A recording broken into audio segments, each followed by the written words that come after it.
Aqui é o Willis Caquete, o segundo de meu nome e sexto padrinho aqui do Fronteiras no Tempo. Sou muito grato por esse podcast que trata com tanto carinho da história e que a leva para o público em geral. E justamente por isso que eu resolvi apoiá-los, porque precisamos saber história, precisamos saber dos erros cometidos no passado para não cometê-los de novo no presente. Precisamos saber de onde viemos. E justamente por isso o Fronteiras no Tempo é tão importante no cenário dos podcasts nacionais e merece todo o apoio. This is Sparta!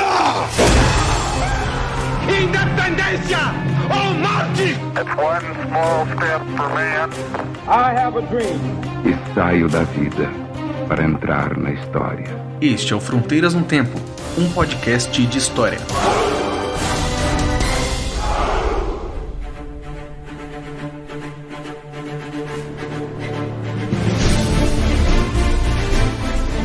Olá, aqui quem fala é o CA. Oi, aqui quem fala é o Marcelo Beraba. E você está ouvindo Fronteiras no Tempo, um podcast de história. Como estás, Beraba? Tô bem, cara, e você? Também estou bem, meu cara. Estamos de volta, senhor César Agenor. Exatamente, juntos aqui, balançando um pouco, não é mesmo? E com esse barulho de vento aí, as nossas costas, né, inflando as velas, para mais um episódio do Fronteiras no Tempo. Nós vamos falar nesse episódio de um assunto que, por incrível que pareça, nós estamos gravando isso em 2020, voltou assim ao debate mundial. Que é qual, César? Os piratas. Essa sua entonação aí, entendedores entenderão. Os piratas. Os piratas. Enfim. Vamos falar de pirataria. Piratas, evidente que piratas na história a partir do século XVI, né? Sim, da história moderna em diante, né? Exato. Mas nós não estamos sozinhos nesse episódio, né, Céu? Não mesmo. Temos aí um historiador, um amigo nosso que veio aí participar conosco desse episódio. Sim, ele sugeriu o tema e trouxe pra gente uma série de questões pra gente trabalhar nesse episódio. E é o nosso colega, nosso amigo Rodolfo Grande Neto. Exato. Que é professor lá da Universidade Estadual do Centro-Oeste, em Guarapuava, no Paraná, a Unicentro. Exatamente. Ele já participou de um episódio aqui conosco, no História e Cultura Pop, lá no longínquo episódio 15, se eu não me engano. Faz um tempinho. Participou ele, o Arthur, o Vitor e o Augusto, que é o nosso vitrineiro S2 Augusto. Faz tempo que eu não mando um beijo no coração do Augusto, sempre um querido. E é isso, então estamos aqui com um Rodolfo Grande Neto para falar com a gente sobre os piratas. E ficou um papo muito bom, acho que vocês vão gostar. Exatamente, a gente faz uma série de abordagens, né, na qual a gente pensa e reflete sobre o papel do pirata, da pirataria, na própria constituição dos estados e dos impérios marítimos que se constituem a partir do século XVI, as funções sociais, discutimos alguns mitos e lendas em torno dos piratas, então o episódio está bem especial. Recomendo muito que você fique conosco até o final. É isso aí. Vamos viajar aí, então pelos 7 mares, Marujo. Vamos. Vocês estão prontas, criança? Estamos, capitão. Não, tô brincando, não vou fazer isso, né? E será que alguém anda na prancha nesse episódio? É, pois é. Então, bora pro episódio.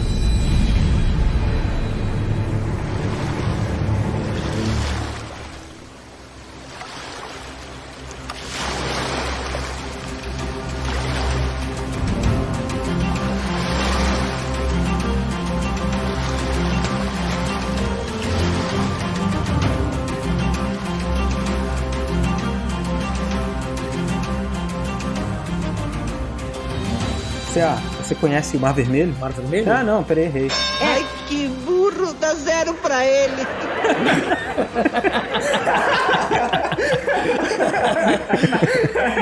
Não, foi mal. Porra, vamos lá. Céu, você conhece o Mar Morto? Conheço. Foi eu que matei. Você conhece o Mar Vermelho?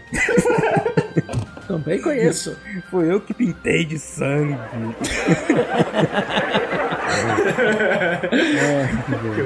Terrível. Olha que piadinha. É o efeito da quarentena. Muito bem, senhores. Nós já havíamos anunciado na abertura o tema de hoje. E nada melhor então que começar, depois desse momento nostalgia aí do início do episódio, devemos retomar o assunto e deixar o Rodolfo aí se apresentar também para o nosso público. Oi, pessoal. Eu já tô aqui, já é a minha segunda vez no podcast, né? Eu tive aqui há 30 e poucas edições atrás. A gente tava falando de quadrinhos, né? Então, meu nome é Rodolfo, eu sou professor de História no Departamento de História da Unicentro, na Universidade Estadual do Centro-Oeste. Eu trabalho com História da Linguagem, trabalho com quadrinhos. Vocês falaram que querem fazer um podcast mais descontraído, e aí pra isso vocês trouxeram um cara da história cultural. Eu tô percebendo isso. Percebam a hierarquia aqui. Bom, a gente não quer falar de coisa muito séria, então a gente chama alguém da história cultural. E por isso que a gente trouxe aqui o Rodolfo. Isso, exato. Nossa, piada. Isso é tipo... Aí é pedir pra ser cancelado mesmo. Não, Não, isso é tipo inside joke de historiador, né, cara? Falar que história cultural é perfumaria, mas aqui nos Fronteiras a gente não acredita nisso, é o contrário. A gente gosta de todas as histórias. O meu doutorado é história cultural, o que eu vou falar? Porra, Aqui no Fronteiras isso não é um problema, porque aqui a gente ignora a história cultural. Não. Fala isso, cara. Aqui todo mundo é da história cultural. Eu já sofri muito bullying por isso. Eu me lembro quando eu tava iniciando a iniciação científica, que eu ia estudar jogos de azar. Meus amigos da história econômica, que o Sabá, o CA conhece muito bem, ficavam assim: "Ih, olha aí, estudando a perfumaria. O que isso aí? Essas história do cheiro, ou história das cores." É assim, cara. Então eu reconheço. Eu sei, cara. Você sabe como é que é. Você estudou quadrinhos, né, cara? Então, enfim. Até hoje, né? Seu merda. O que você tá fazendo? Você estudou história. Se o ministro da Educação ficar sabendo disso, aí o cara fica puto, entendeu? Porque olha aí, vê se é história. Terrível, né? Vê se tá salvando vida aí. Quantas vidas você vai salvar com sua dissertação aí? Com a dissertação do Batman.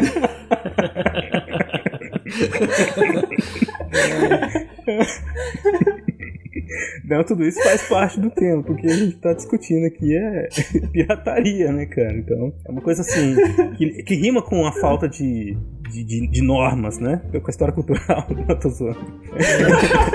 Com a falta de metodologia, não tô zoando também. Enfim.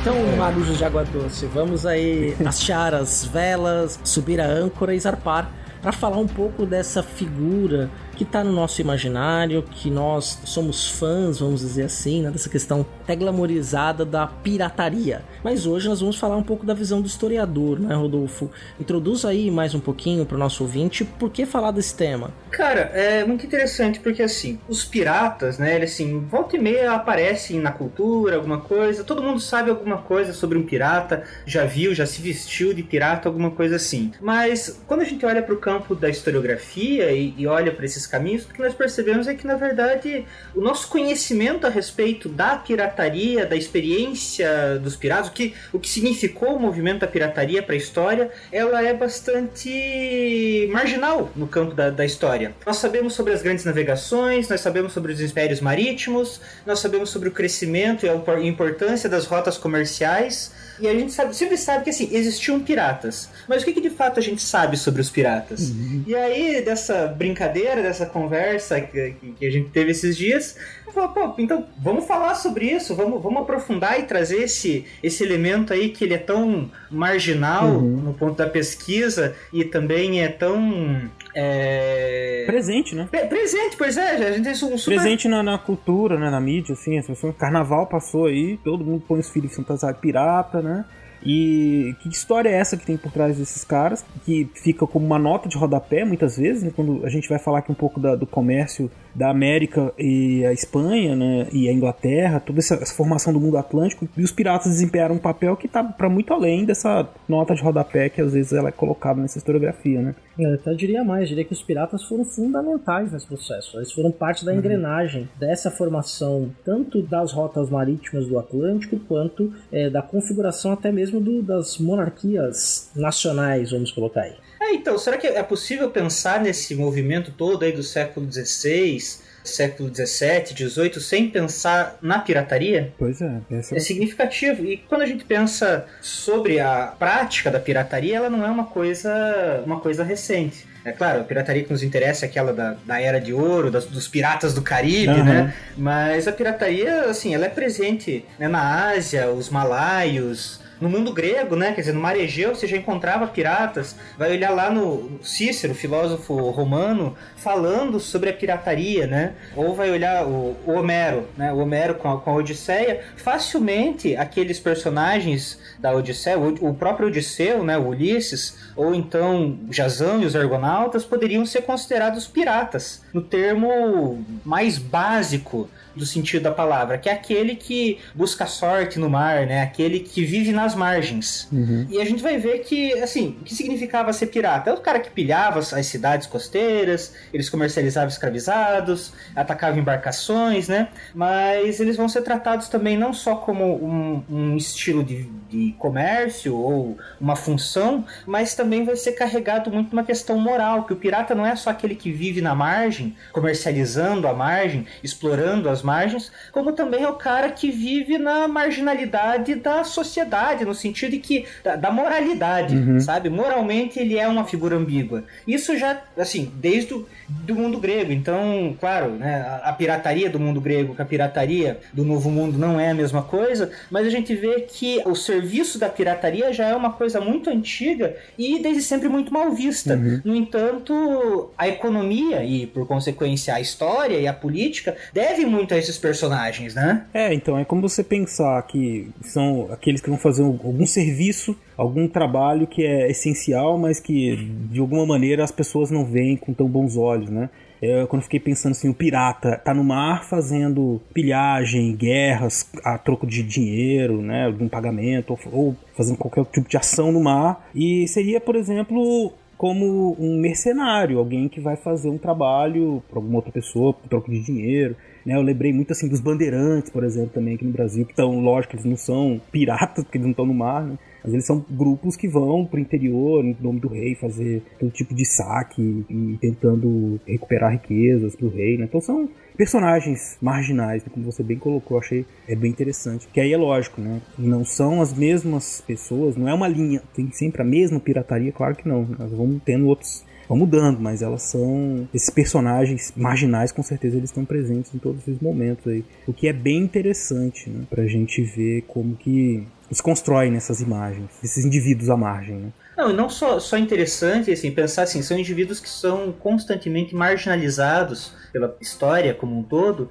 Assim, apesar de eles estarem às margens da sociedade, né, não terem essa visibilidade, eles ocupam um super lugar de prestígio na história quando você, por exemplo, olha, eles trabalham muitas vezes em conjunto com a coroa. Quando a gente vai olhar aquela descrição do corsário, o que é um corsário, o que é um pirata, né, ou bucaneiro, sei lá, o flibusteiro, uma série de terminologias que a gente pode ver, a questão é que isso está muito mais a uma percepção do olhar, porque a diferença de um pirata para um corsário, na prática é a mesma coisa. É que o corsário, ele tá lá, ele responde à coroa. O pirata não necessariamente... É legal.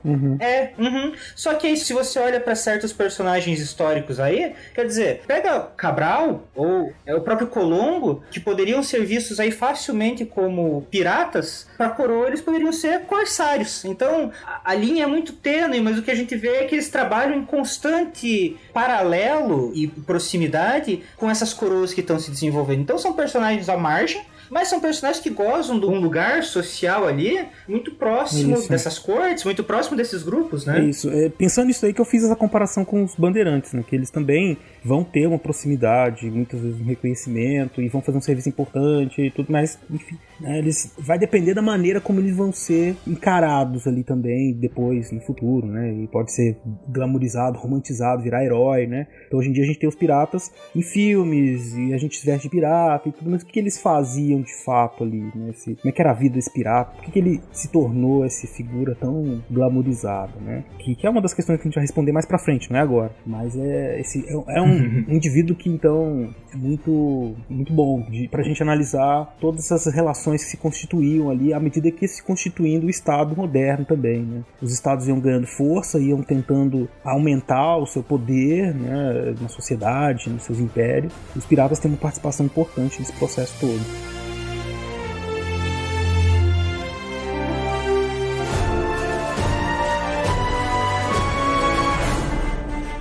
Mas como bem disse o Rodolfo, a Era de Ouro começa ali no século XVI, né? Quando começa a surgir esse pirata que a gente reconhece hoje em dia como o pirata dos filmes, né? A partir do século XVI. E aí, eu acho que é legal a gente falar agora pro nosso ouvinte um pouco do como que se diferenciavam essas figuras, né? O pirata, o corsário. O Rodolfo falou rapidamente aí, mas é importante então a gente deixar bem evidente pro nosso ouvinte. Uma coisa que é meio básica, que todo mundo já ouviu falar, né? Que a diferença do pirata pro corsário é a legalidade das ações. Ou seja, quando a gente pensa no corsário, o corsário é aquele que possui a carta de corso. A carta de corso era uma autorização do Estado para pilhar embarcações de estados de coroas distintas ou coroas inimigas em benefício do Estado e do próprio corsário. Já o pirata é aquele que agia numa linha muito tênue entre a legalidade e a ilegalidade. Em determinados momentos o pirata foi bem visto, em outros momentos ele foi colocado completamente, aí depois da Era de Ouro ele é colocado na marginalidade, na criminalidade. Então o pirata passa a ser um fora da lei. É interessante disso aí, que se a gente for pegar, o C.A. falou, né, envolve essa questão jurídica, e aí que é um problema, porque, quer dizer, você pode ser um corsário reconhecido pela coroa inglesa, mas você pode ser simplesmente um pirata para a coroa espanhola, para a coroa portuguesa, né? Então, assim, na prática as ações deles eram muito próximas. Aí outro termo que a gente costuma usar é o bucaneiro, vem do buque, que é um tipo de grelha que era utilizada para caça e venda de porcos, né? Então eles usavam ali para armazenar a carne e aí eles produziam esse buque. E aí eles ficaram conhecidos como bucaneiros, que eles basicamente eram piratas, quer dizer, não atendiam a governo nenhum, mas utilizavam esse termo mais pelo tipo de ação que eles faziam, roubo de carne, né? Roubo de gado, roubo de porco e tudo mais. E o bucaneiro tinha ali uma região mais específica, que eram os piratas ali que ficavam próximos ao Haiti. Mas assim, bucaneiro, pirata, basicamente a mesma coisa também, né? Só muda um pouco da atividade. E aí o flibusteiro, que é o outro termo utilizado, esse aí ele tem uma divergência no termo, porque ele tem aí o pessoal que diz do inglês ou do neozelandês, que o flibusteiro ele tá ligado ao tipo de embarcação que os piratas usavam. Por exemplo, podia ser os flyboats, né, os freeboosters, o veleiro, né, que eram barcos rápidos, porque aí tá ligado também ao tipo de ação deles, que às vezes a gente pensa no pirata e pensa naquela coisa gigantesca, aqueles galeões, né, caravelas e tal, naus, quando na verdade a maior parte dos piratas, com exceção de alguns casos, aí a gente vai ver, por exemplo, o Barba Negra, né, talvez um dos piratas aí mais conhecidos da vida real, que utilizavam os navios grandes, a maioria dos piratas eles usavam barcos rápidos, barcos pequenos. Então o flibusteiro ele vem dessa denominação do barco pequeno e rápido, porque afinal eles tinham que chegar, atacar e sair, chegar, atacar e sair. Se eles estivessem com um barco gigantesco eles não iam conseguir, né? Então é uma coisa que fica mais legal em filme, né, do que na realidade, né? Você tem um navio gigante, aí o cara vem, pula de um navio pro outro e tiro, enfim. Assim, né? Que eles se emparelham ali e tal. Isso vai acontecer quando a gente olhar, por exemplo, for olhar alguns casos específicos, mas aí isso aí a gente tá falando de grandes piratas que fizeram aí realmente feitos que na verdade são as exceções do que a regra, né? Quando a gente olha a regra, realmente, você pensa num pessoal num barquinho pequeno, numa tripulação relativamente curta, um barco pequenininho, uma coisa bem na surdina mesmo, né? Não era um galeão, aqueles navios de guerra, um Man-O-War, que era aqueles navios corsário da coroa inglesa, né? Não era isso. Ainda não, pelo menos, né? E se pensar no século XVI, né, não existia grandes, as embarcações também não eram gigantescas, né? A caravela era um barco pequeno, né? Que estava se aprendendo ali as rotas de navegação também, porque uma coisa que é legal deixar claro para o ouvinte é que existem também, vamos dizer assim, estradas de água no mar, né? Lugares por onde você deve navegar para você aproveitar as correntezas, né? E os ventos. Então, quer dizer, tudo isso no século XIV, XV e no século XVI, especialmente no que diz respeito ao Atlântico, estava sendo um aprendizado ali de todos até as rotas se estabelecerem. E aí quando essas rotas se estabelecem, esses navios pequenos que tinham uma característica, né? Eles conseguiam também adentrar por rios. Então se o rio tivesse uma profundidade razoável, ele adentrava no rio, o que tornava, por exemplo, os ataques ainda mais, vamos dizer assim, mais efetivos, né? E fazia com que eles pudessem se esconder também, né? Porque aquela ideia de ilha dos piratas, isso é real, né? Assim, a ilha de Tortuga realmente era uma ilha basicamente frequentada por piratas. Então você poder navegar, trafegar por rios, era essencial para que você pudesse às vezes escapar justamente das grandes embarcações, né? Pensar o pessoal aí que faz assalto de moto, é muito mais fácil fazer assalto de moto que fazer assalto de carro forte, né? Inclusive, até as próprias embarcações portuguesas, quando chegam na costa da África, elas têm muita dificuldade também por conta das embarcações dos africanos, que eram embarcações rápidas, né? Enquanto o navio tinha que fazer a manobra, poder direcionar os canhões, as embarcações menores dos africanos conseguiam se aproximar.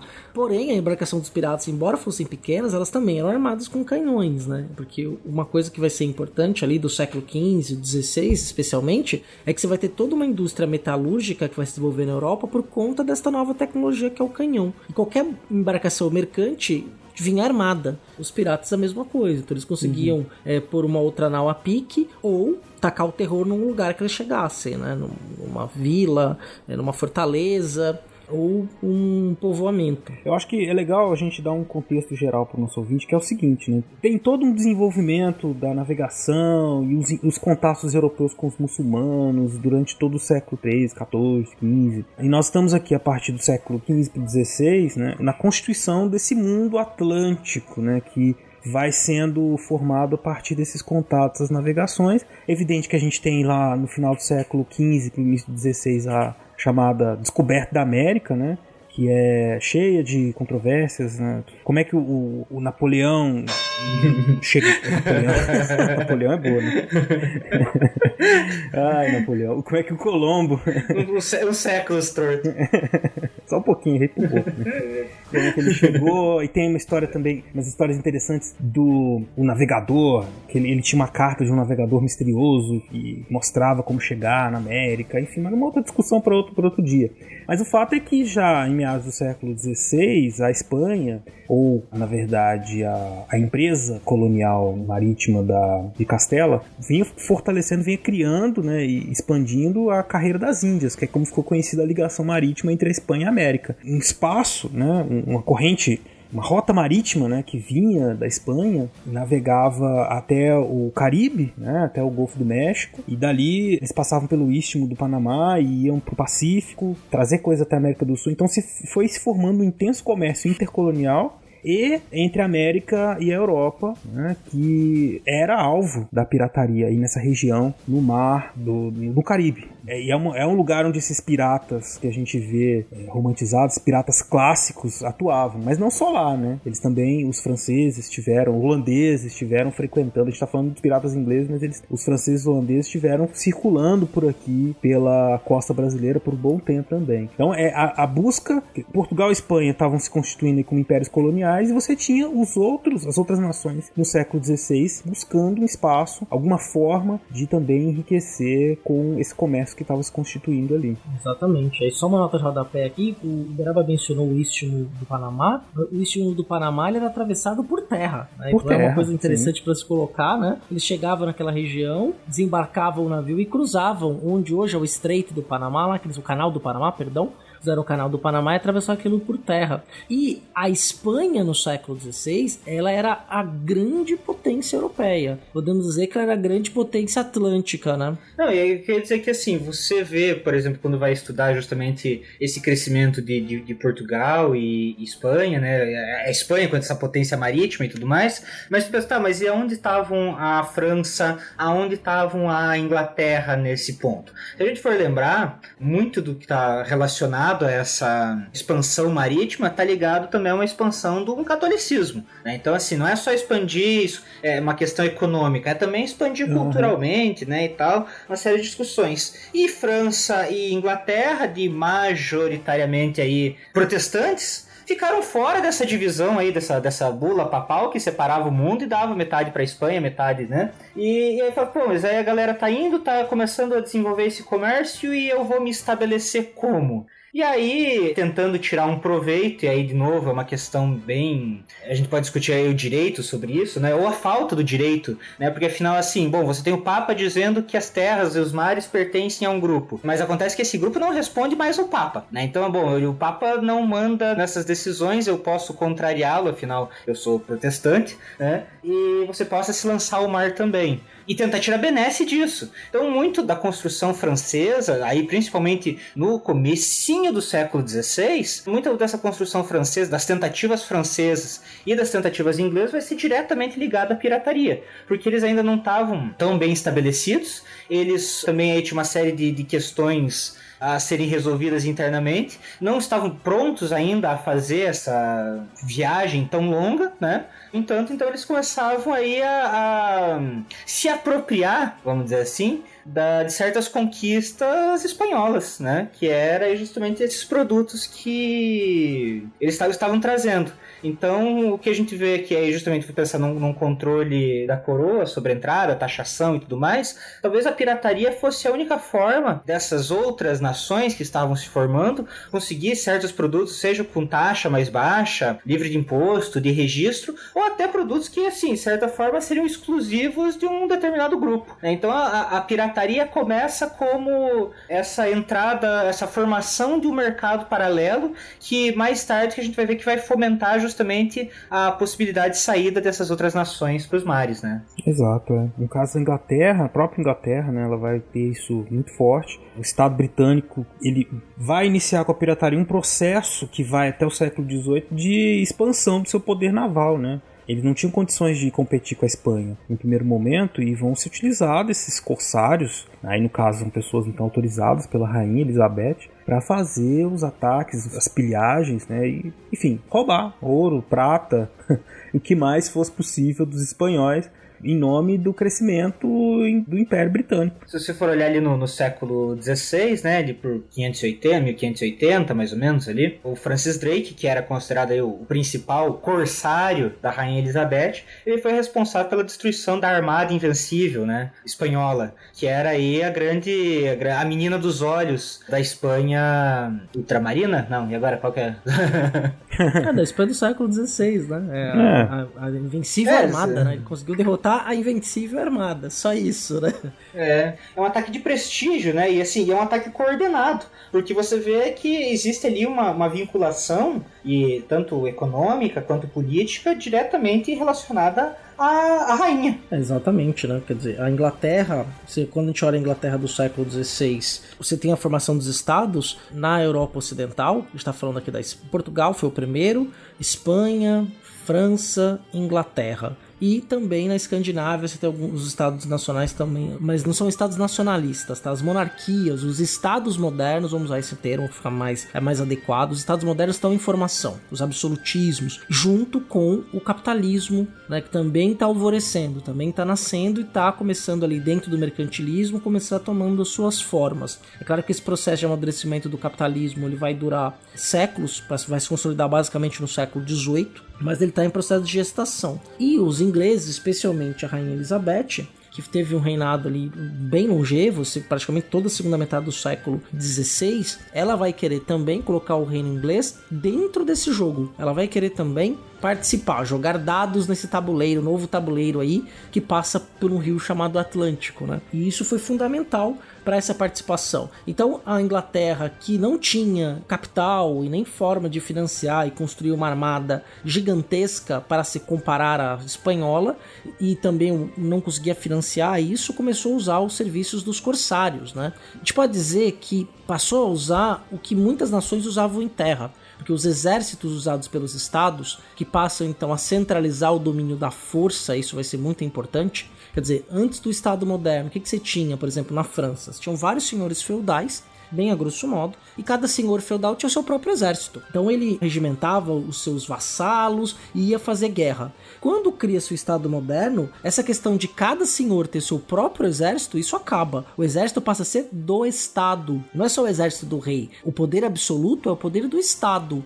É o poder que está acima de todos os outros. Então este Estado começa então a ter o que vai chamar de monopólio legítimo da força. E como é que, por exemplo, a Espanha fazia guerra, a França fazia guerra contratando o soldado mercenário. Os ingleses fazem o mesmo processo, só que no mar. Então eles começam a contratar corsários, mercenários do mar, que vão então tentar atrapalhar os espanhóis e, mais do que isso, roubar a riqueza que estava sendo produzida na América. Ainda mais depois que se descobre grandes reservas de ouro e prata na Mesoamérica, onde é o México, na América Central e na América do Sul.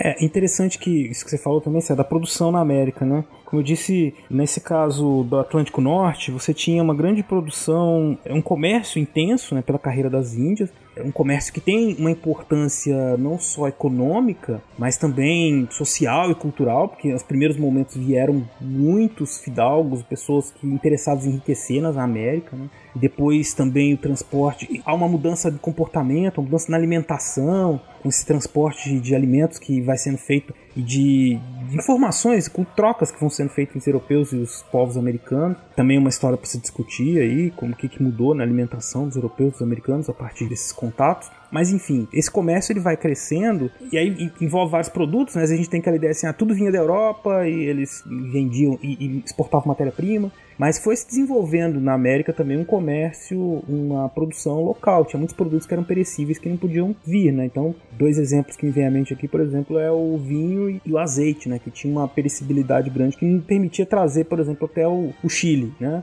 Até o sul, onde é o Chile. Então aí você começa a produção de vinho, produção de azeite, justamente porque não tinha como trazer da Europa, por ser muito longe. Mas enfim, aí isso gera rotas comerciais terrestres e por mar, pelo litoral, ligando essas regiões da América também. Então você tem as rotas marítimas entre a Europa e a América, mas as internas também. E essas rotas menores, que são de ligação das colônias espanholas, são os alvos preferenciais dos ataques, né? Porque geralmente eram navios menores, menos protegidos, né? É evidente que eles vão tentar, a gente fica pensando assim, nos grandes ataques, tentar roubar ouro e prata dos espanhóis e riquezas incomensuráveis, mas os espanhóis também resistiram, né? E eles tinham formas de proteger os seus bens mais valiosos, mas esses pequenos que circulavam ali do Caribe, nesse comércio interprovincial, eles acabavam sendo alvos constantes dos ataques, destruição, tomada de pontos de vilas, né, pontos estratégicos, tudo isso era importante nesse processo aí de consolidação dessas outras potências, no caso a Inglaterra. Né? Até mesmo daqui na América Portuguesa,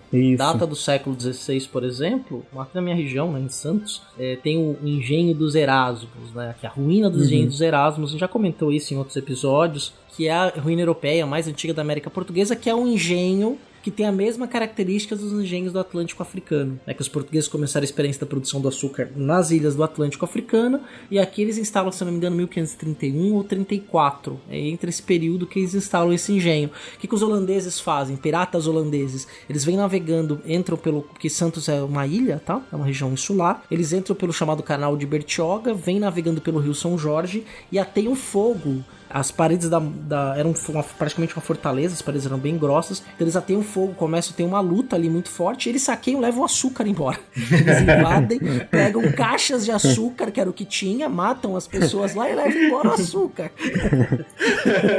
É o que pra hoje. Vale dinheiro isso aí, cara. Muito. Era um ouro. Sim.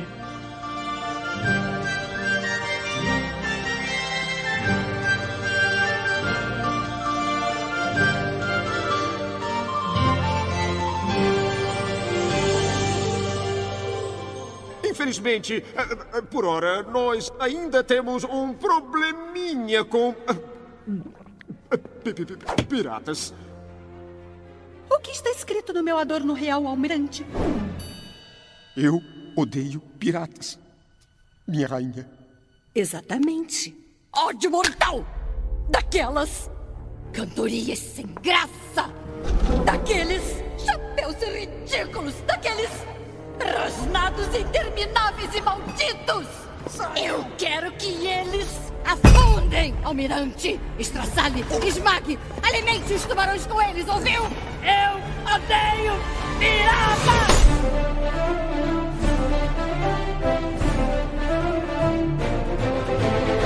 Então é interessante a gente acompanhando isso, que assim, você está pensando nesse início desse processo capitalista, né, pensando nesse desenvolvimento do mercantilismo, pensar que assim, as regras não estão claras para ninguém ainda. Então a própria desenvolvimento do Estado, o papel do Estado nisso tudo é muito difícil ainda de se balizar. Mas o que a gente vai ver é que assim, esse processo mercantilista ele vai depender muito da capacidade militar, quer dizer, por que Espanha e Portugal têm um crescimento tão grande? Né? Assim, justamente por estarem prontas para adentrar os mares e tudo mais. Depois a gente vai ver que o crescimento militar e náutico da Inglaterra é que vai fazer com que a Inglaterra então se torne essa grande potência também. Então assim, essas guerras comerciais vão depender dessa capacidade militar, e isso está diretamente conectado a esse tipo desses personagens que vão ser contratados, né, esses atores sociais que vão ser contratados para que essa roda possa girar. Então o que a gente vê é que o desenvolvimento desse processo mercantil e o desenvolvimento até do que a gente pode chamar desse embrionário capitalista, aí, sei lá se a gente pode utilizar esse termo,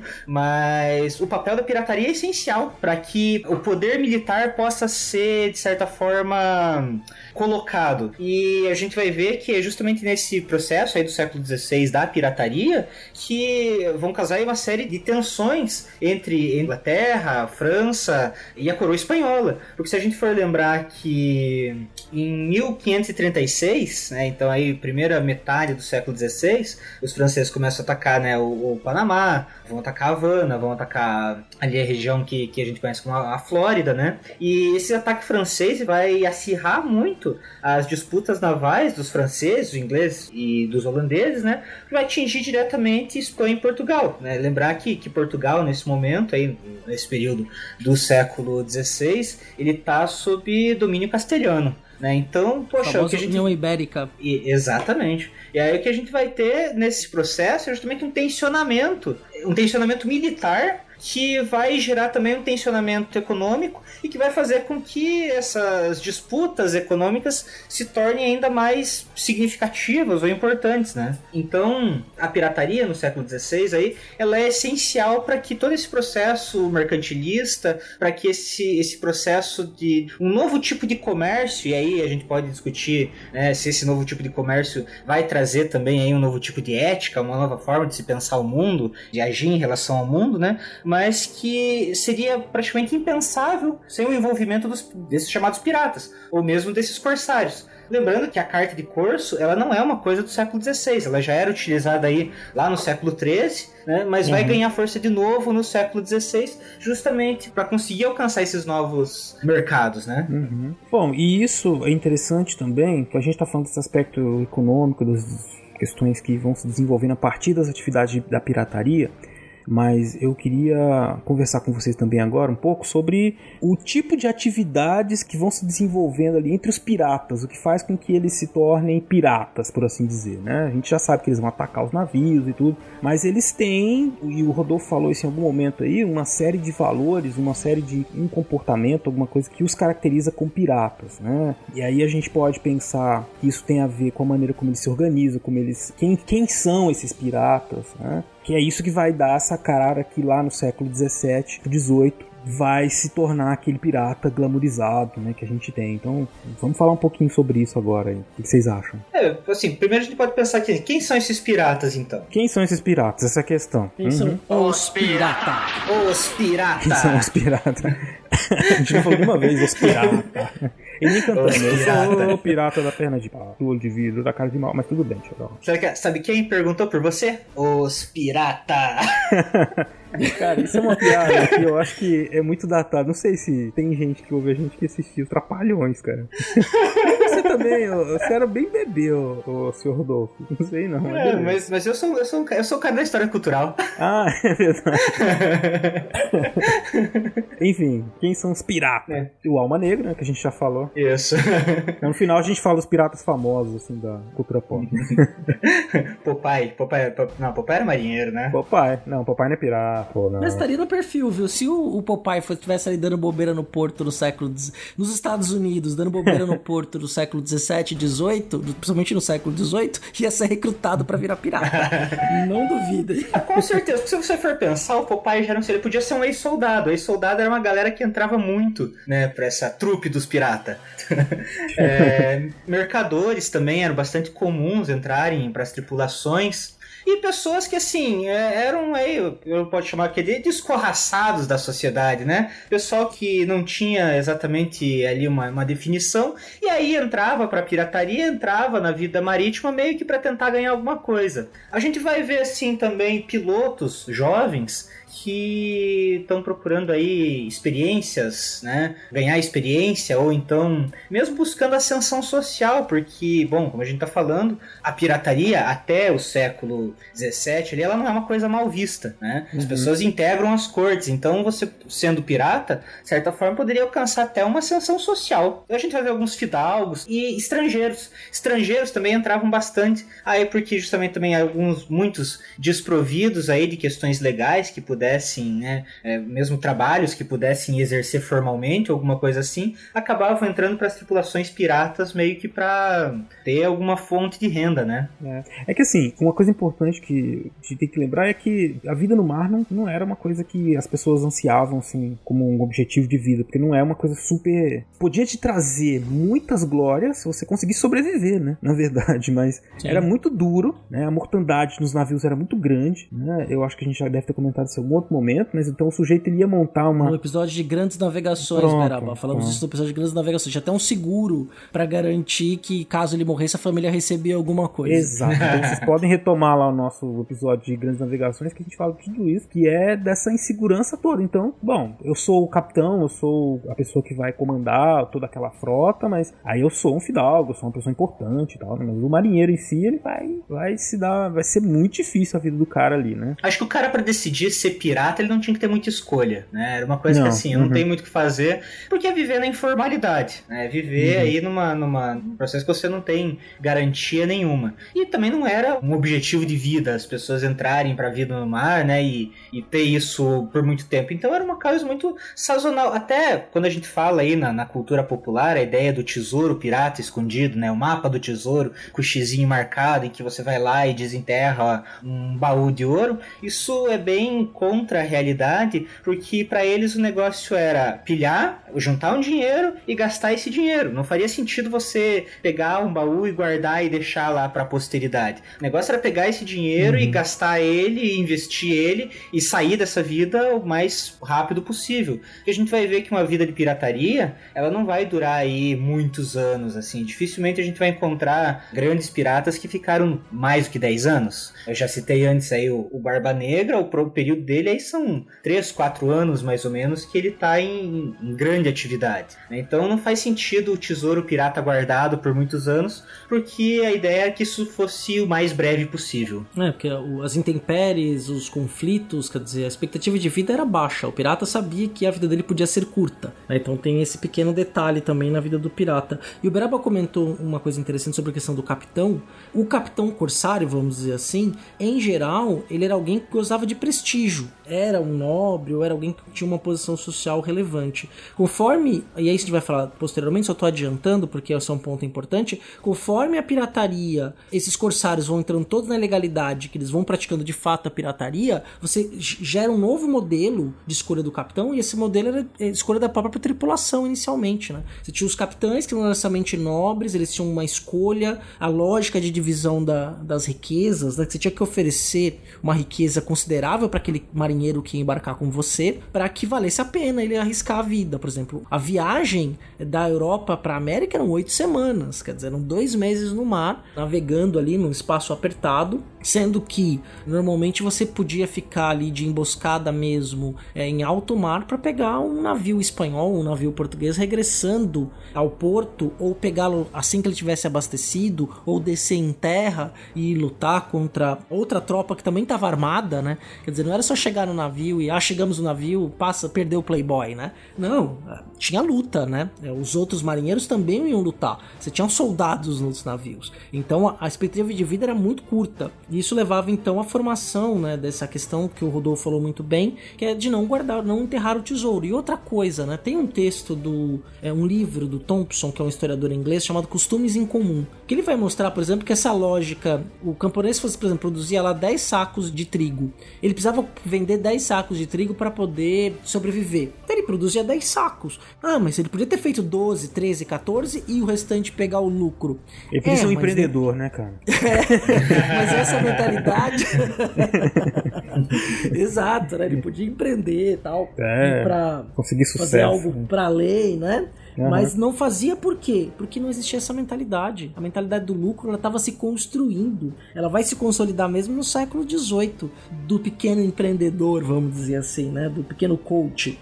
Então esse pirata, já por que ele ia guardar esse tesouro em algum lugar, né? Imagina. Realmente é isso, assim. E quando você vê, como estava falando assim da figura do capitão, é muito interessante, porque quando a gente pensa no capitão, acha que é assim, a figura mais preparada e tal, quando na verdade é só alguém que ele consegue angariar pessoas, né? Como você falou, pode ser um nobre, um fidalgo, alguma coisa assim. E aí, quando a gente pensa no navio, a gente tem que pensar que ele é como se fosse... quase uma empresa em alto mar, né? Então, assim, você tem a hierarquia, você tem a maneira como ele funciona, a maneira como ele se estabelece ali, e em alguns casos ele realmente representa uma empresa de exploração. Vamos pensar assim, num barco grande, num barco pirata grande, o que você tem? Você tem um capitão, que ele é basicamente um gestor geral, né? O cara que fica animando as tropas, fica cuidando de tudo, que se reúne com a galera. O mestre de bordo, que é o grande responsável pelas navegações, que é quem vai tratar das velas, vai tratar do funcionamento geral ali, que talvez, provavelmente, é que eu acho que em questão de navegação seja a pessoa mais importante. É muito interessante que quando a gente pensa aí também nesse processo, nesses grandes desbravadores dos mares, e aí a gente pensa aí nesses grandes nomes que a história guardou, é muito interessante porque, por exemplo, o piloto do Cabral, ele nem sei se ele tem nome, hoje não costuma lembrar dele, né? Mas assim, quem realmente entendia da rota, quem sabia para onde estava indo, como é que tinha que fazer e tal, não era a função do capitão, era a função do mestre de bordo e do piloto, que é diretamente aquele que vai o responsável pelo leme. Depois a gente vai ter o mestre barqueiro, que é o cara responsável pela manutenção direta do barco, o mestre dispenseiro, né, que é aí que vai cuidar das provisões, canhoeiro e artilheiro, responsável, né, pela manutenção e armazenamento das munições, o escrivão, que também é uma figura importantíssima aí, né? A lógica de um navio pirata era a mesma de uma lógica de um navio comum, porque afinal, né, era um grande, assim, né, principalmente nesse século XVI, você não tinha aí tão bem definido o que era uma coisa, o que, assim, né? Era muito próxima a realidade de um pirata com a realidade desses primeiros navios, né? Enfim, que se adentraram ao mar. Aí, além disso, tinha agrumê, pajem, barbeiro. Mais tarde, você vai ter até padre e clérigo, né? Pra dar uma moral espiritual pra galera. Então, assim, um bom barco pirata era muito parecido com um bom barco explorador, né? Então, como eu digo, essa questão, nesse século XVI, começo do século XVII, a definição de que é uma expedição oficial para essas outras expedições, ela é muito tênue, né? Exatamente, né? Porque a vida no mar era isso, porque o marinheiro e o pirata, basicamente, o marinheiro e o pirata não era muito diferente, era o mesmo marinheiro, basicamente, eram as mesmas pessoas, né? E tem uma questão que vai ser bem interessante, você tinha, às vezes, duas formas de como é que o cara virava um pirata, por exemplo. Quando ele era um cara de curso, ele era recrutado, quase um alistamento obrigatório, promovido especialmente na Inglaterra, e depois quando vai ter nas colônias americanas vai acontecer a mesma coisa, isso vai gerar alguns problemas, ou os piratas vinham, quando eles tomavam um navio, eles às vezes aprisionavam aqueles marinheiros e transformavam eles em parte da tripulação, ou mesmo em terra. Então era um recrutamento, muitas vezes, ou voluntário ou forçado. Mas quando ia pro mar, não importa se você era voluntário ou era forçado, você era um marinheiro dentro do navio. E tinha que se comportar da mesma forma. Toda vez que eu penso em capitão, eu lembro, cara, sei lá, dessas figuras da TV, assim, tipo, sei lá, ou da literatura, o Capitão Gancho, sei lá, cheio de plumas e cheio de coisas. A gente fica sempre com essas imagens, assim, o estereótipo desse pirata, né? E com a perna de pau, e o olho de vidro, e cara de mal. Isso aí é um pouco verdade. Assim, um pouco no sentido de que o capitão, por ter um lugar de prestígio, muitas vezes, dentro da sociedade, ele se vestia um pouco melhor, ele gostava, né, de, vamos dizer assim, ostentar o seu lugar social. Ele tem uma cabine, né, um espaço só pra ele, enfim, ele vai comer melhor, lógico, é coisa da sociedade estratificada da época moderna. Ficava com a maior parte dos lucros, né, dos saques e coisas parecidas, né? Isso aí também é questionável, né? Porque nos marinheiros normais o pagamento era pequeno e dos piratas havia a possibilidade de você ganhar um pouco mais, né? Em alguns casos. Sim. Quando era o corsário ele ficava em torno de 70%, quando era o pirata, o navio pirata, alguns piratas faziam a gestão democrática desse dinheiro, como foi o William Kidd, né? E outros ficavam com menos da metade e dividiam para os seus marinheiros para justamente ter incentivo da pessoa ir para a batalha com sangue nos olhos.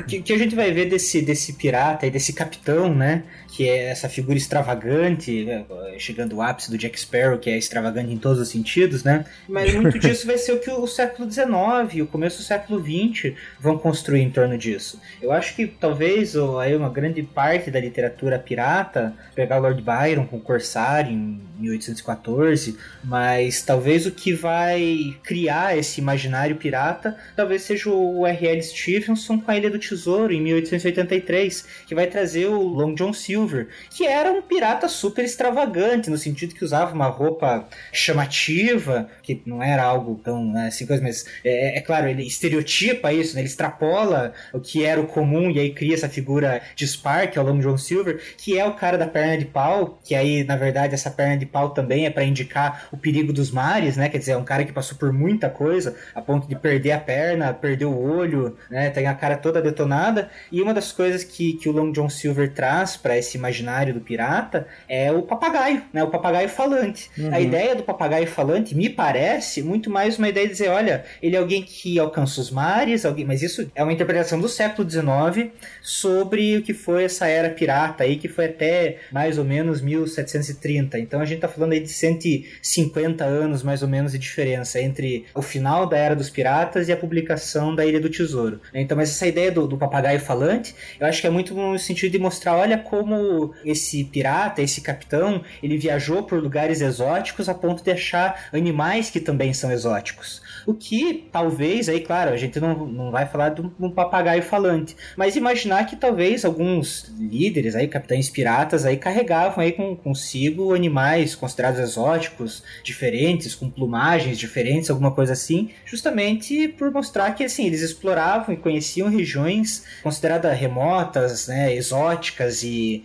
sei lá quais termos a gente pode usar para definir esses espaços por quais os piratas circulavam. E outra figura aí, né, o Capitão Gancho, já é uma figura um pouco mais cômica aí, né, a gente vai lembrar dele da Disney, mas ele nasce, o Peter Pan do século XX, 1911, Peter Pan e o Andy, do J.M. Barrie, ele aí também já trazendo, mas aí a gente percebe que o Capitão Gancho, ele é uma estereotipação da estereotipação, quer dizer, ele é uma leitura pirata. Uma caricatura do século XIX. Eu diria que ele é uma caricatura do Long John Silver, que já é uma caricatura do mundo pirata de 150 anos atrás. Né? Mas é o que chegou pra gente. Se for pensar que o alcance que, por exemplo, Peter Pan, ou mesmo a Ilha do Tesouro teve, aí a gente vai ver que o nosso imaginário ele é bem relativamente recente construído em torno disso. Se a gente for pegar aí qual que é o último grande pirata que nós conhecemos, o Jack Sparrow, ele vai ser aí, de novo, uma extrapolação do que é esse pirata do século XIX e do século XX, né? E lembrando que os piratas do Caribe são uma atração de um parque de diversões, né? O Jack Sparrow é um personagem, obviamente que ele foi inspirado em várias histórias de piratas, mas o Piratas do Caribe, a marca Piratas do Caribe, é uma atração dos parques da Disney na Flórida, em Orlando, né? Quer dizer, então foi essa empresa que já utiliza também uma versão teatralizada do que era o pirata e leva isso para a tela. Mas já que a gente tá falando aí de Piratas do Caribe, a gente podia falar justamente dessa era de ouro dos piratas, do auge deles e da guerra aos piratas que começou a acontecer ali no século XVIII, que o Rodolfo mencionou muito bem, o fim dessa era da pirataria em torno da década de 30, em grande escala, né? Década de 30 do século XVIII. Do século XVIII, 1730 e pouquinho, né? Que vai ali falar a era de ouro. A gente falou muito do século XVI, no século XVII a prática também continua muito forte, né? Então você tem saques na América Portuguesa, na América Espanhola, Espanhola, na América do Norte, na Índia, em possessões africanas. Os piratas também fazendo o que a gente vai chamar de pirata corsário, fazendo grandes proezas de navegação, passando pelo Estreito de Magalhães, fazendo viagem de circunnavegação. Depois você vai ter a descoberta do continente da Oceania, né? Do continente da Oceania, também feita por um corsário. Então você tem estes homens aí que estão participando ativamente desse processo de construção do mundo atlântico e também das ligações pelo mundo aí pelo mar, mas que tiveram esse momento auge do final do século XVII até o período da Guerra dos Piratas.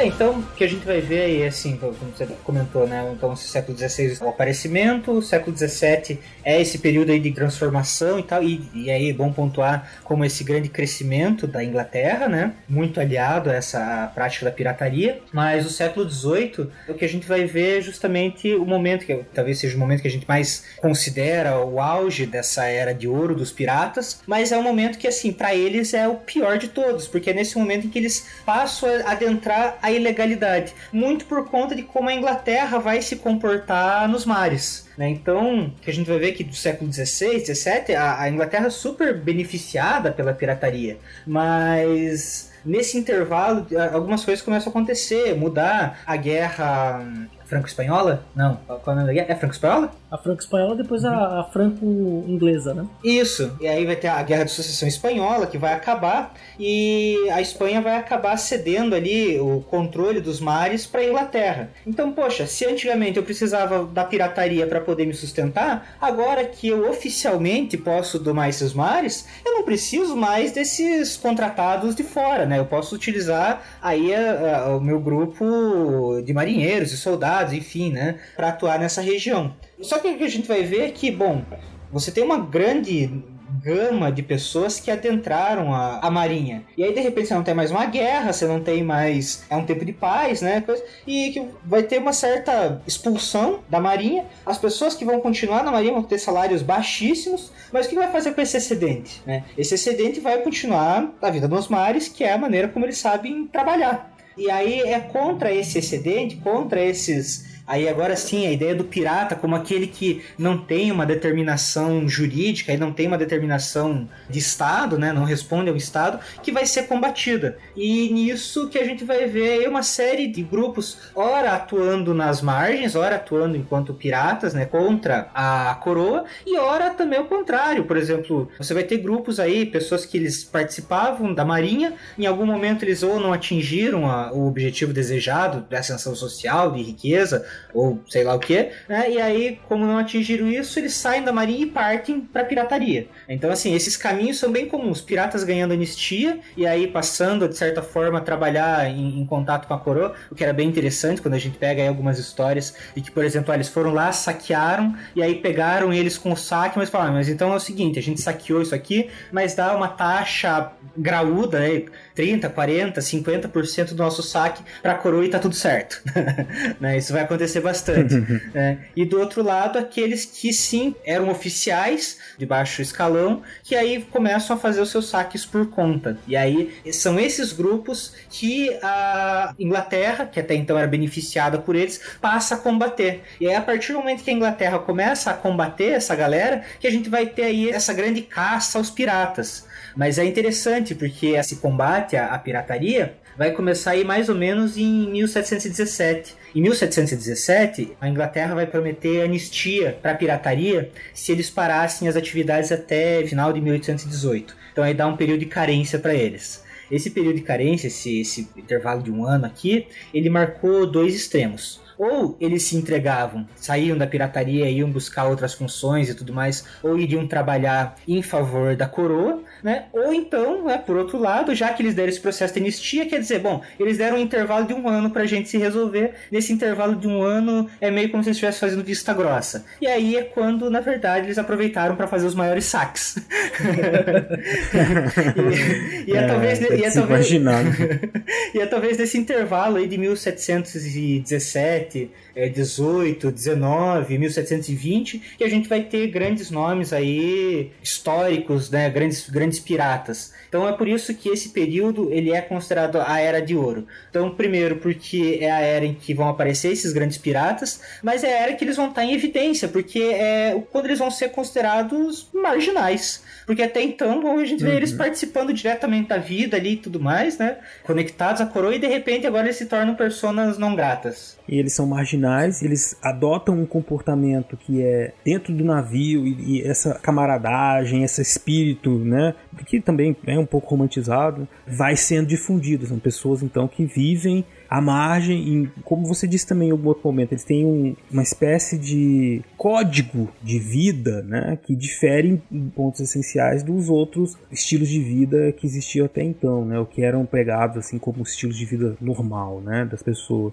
E isso então faz com que eles se crie aí esse personagem, né, da Idade do Ouro, do pirata, né. E dessa época mais ou menos também a bandeirinha, né, das caveiras, né, o Jolly Roger, né. Tem pro ouvinte saber, tem um personagem que vai marcar bem essa transição, porque é dele que se tiram essas histórias do pirata boêmio, beberrão, aquele cara que aproveita a vida ao máximo, né, que não respeita limite, que é o William Kidd. O William Kidd tem uma história bem interessante, né. Ele é um escocês contratado pela coroa britânica para ir ao Índico e ao Pacífico caçar piratas que já estavam começando a saquear as possessões britânicas. E aí em 1696 ele vai navegar pelo Thames com seu navio chamado Adventure Galley. E o que eu tô falando aqui eu tirei de um texto de um historiador americano chamado Denver Brunsman, que esse texto, que já foi até alvo de spin de notícia, foi traduzido pelo nosso amigo e padrinho Marco Sorrilha, né, o historiador, professor da Unesp Franca. Valeu, Marcos. Vai ter link no post, valeu aí pela essa tradução, esse texto maravilhoso, né? Muito bom, muito bom. E o que ele faz, né? Olha que figura, né? Ele sai com o seu barco Adventure Galley e ele passa na frente de um barco da comitiva real. Aí qual que o protocolo dizia que tinha que fazer, né? Abaixa as bandeiras, abaixa a vela, porque você tá passando à frente do barco real. E aí o que eles fazem? Eles mostram as nádegas, eles abaixam as calças e mostram as nádegas pra família real. Eu odeio piratas! Eles fazem isso fazem a segunda vez, quando eles estão saindo do Thames pra entrar no Canal da Mancha, eles são cercados e são presos por causa disso. E o William Kidd depois vai ser perdoado, vai ser de fato... Eu não lembrava o que era. Essa história Quer dizer... essa história é sensacional. Não né? fizeram uma vez só, né? Fizeram reiterar, fizeram de novo, né? E ainda tiveram que ser presos. Esse justifica bem essa imagem do boêmio, né? O cara que faz qualquer coisa. E ele era assim, beberrão, mulherengo, né? E tem uma história bacana dele também. O que ele faz, o próprio William Kidd, que ele ilustra bem. Ele vai, então, depois ele é solto, ele é enviado nessa missão, ele reúne outra tripulação e vai. Só que quando ele chega no Índico e no Pacífico, o que ele faz? Em vez dele caçar os piratas, ele vai começar a saquear como pirata. O cara é um fanfarrão, né? Eu vim aqui lutar com vocês, mas peraí, parece que tem bastante coisa aí. Eu vou pegar um pedaço pra mim, né? O cara começou a roubar todo mundo. E por que não, né? Eu não vou esperar o bolo crescer, né? Por que não? Vocês estão aí pegando meu dinheiro, me devolve. É meu. É muito engraçado isso, porque a gente pensar que uma das características aí da pirataria, desse imaginário pirata, é esse, sei lá, um humor pirático, né? Que é constante tripudiar esse poder estabelecido, é uma coisa meio insolente, assim, quando a gente vê. Tem algumas histórias aí que diz que eles ficavam se distraindo, uma coisa que eles ensinavam um teatro em que eles se condenavam, eles ensinavam as condenações deles mesmos, sabe? Dizendo, olha só, você está sendo punido por ter assaltado tal coisa, está sendo punido por mostrar as nádegas, né, pra rainha. Isso mostra muito um comportamento aí de quem, sabe, talvez não seja um autoconhecimento da condição, mas que entende qual é o seu papel nisso tudo. Que, assim, extrapola, é um grupo que vive à margem, né? Então, assim, ele vive à margem da lei, eles vivem à margem da sociedade e talvez tenham um conhecimento de que estão às margens, Mas quando a gente pensa aí sobre aí comportamentos desviantes ou alguma coisa assim, e aí a gente pensa em grupos marginalizados, vai ver que isso é uma questão recorrente, né? Eles têm, a gente vê hoje, por exemplo, aí trazendo para o século XXI aí, o que é essa narcocultura, a cultura do narcotraficante e tudo mais, né? E a piada, a gente vê aí quanto a narcocultura aí se tornando aí um elemento. Breaking Bad bebe muito disso, né? E o pessoal que curte a série, né? O Narcos aí, completamente dentro dessa ideia de narcocultura, que é extrapolar essa figura marginal, e aí marginal a gente pode, né, aplicar os vários termos dela, mas que tem um reconhecimento disso, que sabe que tá à margem, e usa desse espaço, e aí a gente não pode chamar de um espaço privilegiado, né? Mas usa desse espaço para tripudiar a própria instituição e toda essa estrutura social. Então eu acho que talvez o humor pirático seja uma das coisas mais interessantes aí para, quem sabe, um dia a história se debruçar nas análises, né? Que é esse conhecimento da própria marginalidade. É história cultural, né? É, sim.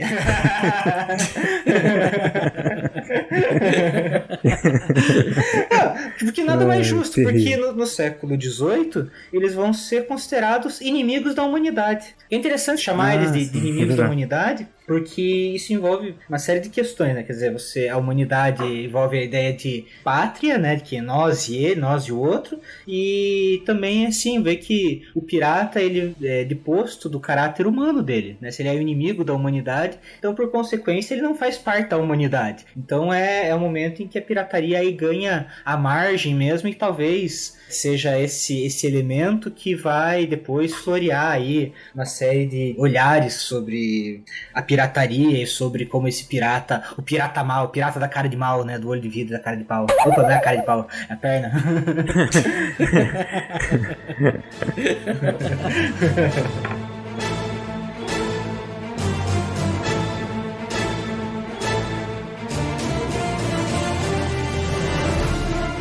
Mas ele falou um negócio lá do Jolly Roger, cara. Explica pro ouvinte aí, que é interessante. Que é a bandeira clássica, o símbolo, né, dos piratas, né? Que é aquela duas caveiras cruzadas, assim. Então, assim, a Jolly Roger, ela é um tanto quanto polêmica. Porque, assim, se você for pensar num determinado período da pirataria, não faz muito sentido, assim, você sair com a bandeira preta, hasteada, com a coisa, pra que as pessoas vejam de longe. Eu sou um pirata, justamente, né? Assim, o cara que talvez seja um mau pirata. Mas... Vou virar pirata. Tá, pode ir. Pois é, né? Pega minha bandeira e vou sair navegando por aí. Você não sai com a placa escrito bandido, né? Pra fazer um assalto. É lógico, é isso que quer dizer. Mas então você vai ver a Jolly Roger aparecendo, essa bandeirinha pirata, principalmente aí na metade do século XVIII, no final da primeira metade do século XVIII, quando eles estão tentando criar uma unidade. Porque, bom, estamos todos sendo perseguidos e tudo mais, aí você cria uma ideia de que, junto com esse código de conduta, você criar uma ideia de pertencimento, né? Então, assim, somos piratas, temos um código, temos nosso estilo de vida, e é uma maneira, então, de se gerar uma junção desses grupos marginalizados. É uma maneira deles simbolicamente se representarem. A gente vai começar a ver bandeiras que, assim, apesar da bandeira dos ossos cruzados ser a mais conhecida, a gente vai ver caveira, vai ver armas, vai ver coração. E aí é até interessante vocês buscarem aí imagens sobre isso. Vai ver que uma série de desenhos feitos, e alguns assim até de uma qualidade bem duvidosa, né? Mas que demonstrava isso, né? Demonstrava essa união. O que a gente vai ver, como eu falei anteriormente, sobre a ilha pirata, né? A região de Tortuga ali e tal. Assim, não o estabelecimento do país pirata, mas uma ideia de nação. Porque a ideia de nação carrega aí uma série de elementos de pertencimento, né? De estar conectado, um elemento de grupo. E isso não vai escapar do mundo pirata, né? Então, assim, quem somos nós, quem são eles, e até uma maneira de própria defesa, né? Contra esse ataque do poder de Estado. E falando da Jolly Roger também, ele tinha uma outra função nessa bandeira. Normalmente o barco ele não estava com essa bandeira hasteada, porque justamente ele precisava chegar sem necessariamente deixar o inimigo ou quem ele ia saquear preparado. E aí quando ele estava chegando perto, ele erguia a bandeira, hasteava essa bandeira. Para quê? Para servir de intimidação. Se o navio mercante não se entregasse, aí eles hasteavam a bandeira vermelha. A bandeira vermelha significava guerra. Aí eles iam e entravam pegavam a pique, tentavam saquear o outro barco. Então, essa bandeira também, ela tinha muito mais um papel de intimidação, assim como foi, por exemplo, o Barba Negra. O Barba Negra usava muito isso, a sua aparência, e essa bandeira dele, que mostrava assim, era um esqueleto com uma lança furando, acho que um coração, se eu não me engano. Isso. E isso, quando viam essa bandeira, já tinha a fama do Barba Negra, os barcos se entregavam. Então, ele tinha muito isso, assim, dele, do poder da persuasão. Ele tinha uma série de características, ele não matava prisioneiro, ele não recrutava ninguém compulsoriamente, ele tinha uma lábia que ele conseguia convencer a pessoa a voluntariamente se juntar à sua tripulação. Então essa fama dele de ser um homem terrível, um grande guerreiro, às vezes ele já chegava e ninguém se opunha. Opa, é o Barba Negra, por favor, senhor, entra na minha casa, entra na minha vida, leva tudo, né? Eu fiquei ouvindo vocês falando desse negócio de Jolly Roger, e o Rodolfo falou do coração e desenho, eu fiquei com medo, achei que ele ia começar a falar de One Piece, cara. Aquele mangá e anime, né, de pirata que eu nunca vi, mas que meus alunos, a pessoa mais jovem, assim, sempre viu, assim, não conheço, né, enfim, dizem que é de pirata, né? Me perdoem os fãs de One Piece, eu gosto bastante. Não gosto tanto assim, mas eu gosto do One Piece. Mas é um anime de pirata sem pirataria, né? Coisa incrível. Tem luta, tem um monte de coisa. Mas não tem pirataria. Você quer ver um saque? Não tem. Você quer ver uma corrida de navio? Não tem. Você quer ver um torrent? Eles não tem também. Pô, daí não dá. Então, tá vendo? Mas aí a gente percebe, então, todo esse movimento de combate aos piratas já no século XVIII. Durante o século XVIII vai morrendo essa atividade, né? Esse pirata clássico, por assim dizer, né? Por uma série de fatores que tem a ver com a própria conjuntura social, política e econômica do século XVIII, né? E a gente vai ter aí muitas coisas do século XVIII acontecendo, muitas mudanças sociais, né? Nas colônias, na Inglaterra, né? Mudanças econômicas que vão promover alterações nessas forças que estão em disputa ali desde o século XVII, XVIII, né? Mas vamos falar um pouco sobre isso então aí. Como é que foi esse fim da pirataria? E um fim mais ou menos, porque também o ouvinte fica assim, né? Mas existe pirata até hoje, né? Mas mais pro final a gente fala um pouco sobre isso. Eu acho que, assim, o século XVIII é marcado por uma série de elementos de mudanças políticas, né? A independência americana, a Revolução Francesa, a gente pega o começo da Revolução Industrial, que vai mudar aí até a maneira como os barcos são pensados e construídos e tudo mais. Mas o que eu consideraria talvez o principal elemento do fim da pirataria, que vai desestimular completamente a pirataria, eu acho que o fim do tráfico de escravizados, né? Talvez seja aí um grande desestimulante da atividade de pirata, porque aí você já não tem uma das coisas que mais manteve aí, que mais rendeu lucro e para compensar essa vida ingrata nos mares, né? Talvez fosse o rapto ali de navios que carregavam escravizados. E com o fim desse tráfico, a atividade acaba perdendo parte do sentido. Talvez, como eu comentei, a Revolução Industrial seja um elemento aí importante, porque você vai ter outros tipos de barcos sendo produzidos, né? Outros elementos, entram outras questões. E o próprio lugar você ocupa nisso, quer dizer, com pirataria ocupa pré-independência dos Estados Unidos e na pré-Revolução Francesa também. Porque tem aquela situação do alistamento, né? Os bandos de alistamento ingleses que acabavam, de certa maneira, causando muito desgosto entre os súditos ingleses que viviam na América, nas colônias americanas, né? E isso fez com que, de certa maneira, a atuação desses grupos servisse de laboratório para se pensar a atuação desses súditos que viviam na América, que acabaram se percebendo diferente dos súditos que viviam na Inglaterra. E por isso, então, por essa obrigatoriedade de se ser recrutado pela marinha inglesa, a qualquer momento, eles se rebelaram, né? Foi essa revolta de Boston, né? A revolta de Boston, do Almirante Knowles, que eles começavam, mesmo depois da independência dos Estados Unidos, o Império Britânico continuava recrutando, por conta das guerras napoleônicas, marinheiros americanos, porque assim, o que aconteceu? Você tinha uma carta de cidadania do norte-americano, estadunidense. Então ele não poderia ser convocado para fazer parte da marinha inglesa. Muita gente não queria ser marinheiro nesse recrutamento obrigatório. E aí o que os ingleses faziam quando viam a carta? Rasgavam, guardavam e pegavam a pessoa mesmo assim, né? Porque havia muita falsificação dessa carta para você não ter seu recrutamento obrigatório. Isso, inclusive, gera uma guerra entre os Estados Unidos e a Inglaterra. Inclusive, os ingleses chegam a invadir Washington e queimam a primeira Casa Branca. né? Quer dizer, os Estados Unidos estão ali para ser derrotados, mas como Napoleão é derrotado, há ali um amistício, que os americanos pegam como se tivesse sido uma vitória deles, mas na verdade os ingleses deixaram quieto. E esse processo de recrutamento que era feito obrigatoriamente nos Estados Unidos gerou uma série de revoltas, inclusive conflito entre os dois estados. Esse conflito anterior que eu falei que serviu de certa maneira como uma rebelião que inspirou aí alguns dos ideais da independência norte-americana aconteceu em Boston, né, em 1747, né, quando esse protesto contra o alistamento, contra o recrutamento nas colônias americanas fez com que esses revoltados tomassem Boston, né, e de certa maneira esses revoltosos, depois que libertaram os homens, né, desse Knowles, né, e esse motim, né, essa rebelião, esse tumulto que aconteceu em Boston, ele fez com que o Samuel Adams, que na época tinha apenas 25 anos, ele pudesse perceber ali, começar a imaginar, né, o que seria esse comportamento, o que seriam esses direitos do homem americano, assim, qual seria o poder que o Estado teria nos direitos individuais daquele sujeito, né? E aí tendo todas as influências dos pensadores iluministas, né, o John Locke, ou os pré-iluministas no caso, né, que falavam dessa relação do Estado com os indivíduos, né,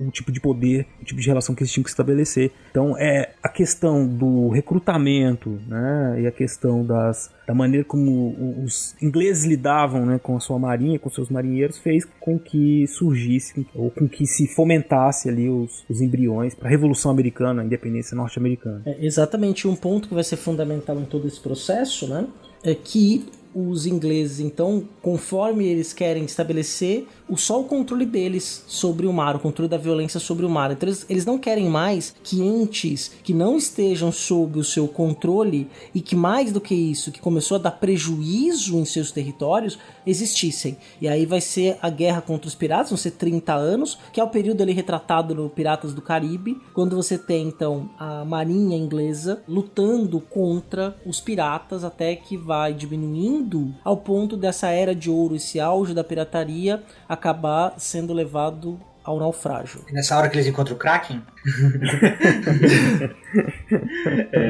Deve ser. Mas é muito interessante, então, como o fim da pirataria, ele é acompanhado diretamente, porque assim, que a gente vem repetindo desde o começo do episódio, e que a pirataria acontece às margens, né? Mas às margens do quê? Às margens do controle de Estado, né? Isso, sei lá, pode ser uma coisa que vale para pirataria até hoje, né? Onde se encontram as atividades de pirataria, né? Às margens do Estado, onde o Estado não chega, onde o Estado não tem tanto poder, onde a força dele é reduzida.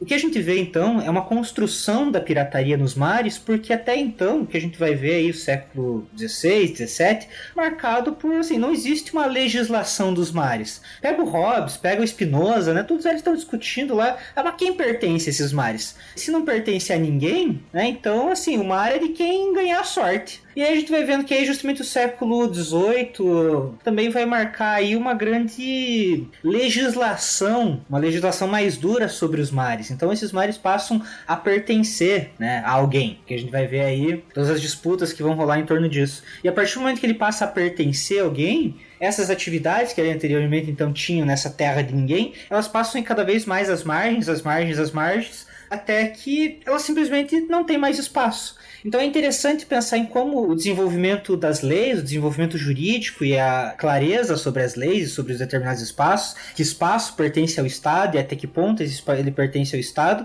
também incentiva ou desincentiva, né, os atos da pirataria. O que não significa que vai acabar, porque aí, como você bem colocou, pirataria ela existe até hoje, inclusive pirataria marítima. Mas o lugar que ela ocupa dentro disso passa muito por essa construção das leis. Então, no princípio, é meio que terra de ninguém. Ou talvez pertença à Espanha, mas quem disse isso foi o Papa. Então, isso também não está tão claro. E aí, a partir do momento que você passa, então, a discutir, isso vai se tornando... O Estado vai tomando conta, né, e aí, tomando conta e estabelecendo suas leis, estabelecendo a sua vigilância, a pirataria vai perdendo o seu espaço. Então é muito interessante como o desenvolvimento do Estado moderno, o desenvolvimento das leis, a clareza que se tem em torno disso, né, vai também fazendo com que esse espaço de poder do Estado, essa margem do Estado vai se ampliando, né? Ou você vai empurrando a margem cada vez mais para a margem, e aí o mar já não é mais tanto isso.